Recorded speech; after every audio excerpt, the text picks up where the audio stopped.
جی وعلیکم السلام ورحمۃ اللہ وبرکاتہ۔ محترم بھائی نے دو باتیں جی اس میں پوچھی ہیں۔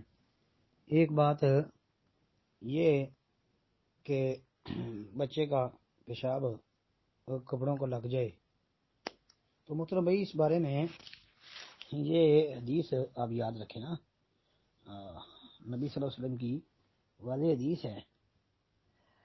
اللہ اکبر۔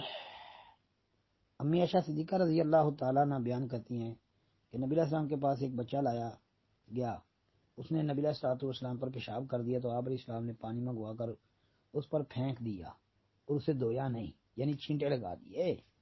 یہ صحیح مسلم کی حدیث ہے، کتاب الطہارت کے اندر 286 نمبر۔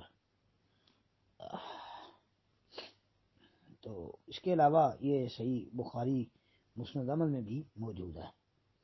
پھر اسی طرح سنن نبی داود کے اندر ایک حدیث ہے 375 نمبر، اور کئی کتابوں میں آتی ہے۔ شیخ البانی نے صحیح ابو داود کے اندر ذکر کی ہے، اور امام ابو داود نے اس کے اوپر باب قائم کیا ہے، بچے کا پیشاب جو کپڑوں کو لگ جائے تو اس حوالے سے۔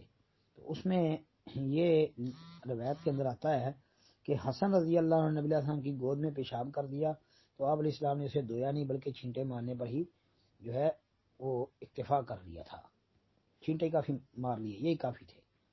پھر اسی طرح علی رضی اللہ تعالیٰ عنہ سے ایک روایت بیان کی جاتی ہے، وہ بھی ابو داود کے اندر ہی ہے، 378 نمبر۔ شیخ البانی نے اس کو بھی صحیح ابو داود میں صحیح قرار دیا ہے، ترمذی ابن ماجہ میں بھی موجود ہے، کہ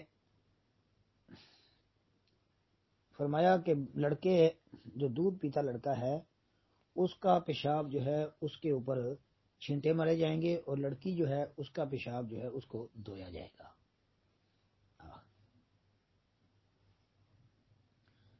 اس کے علاوہ صحیح بخاری کے اندر بھی ایک روایت کتاب الوضو کے اندر امام بخاری لے کے آئے ہیں 223 نمبر پر، اور امام مسلم نے صحیح مسلم میں 287 نمبر پر۔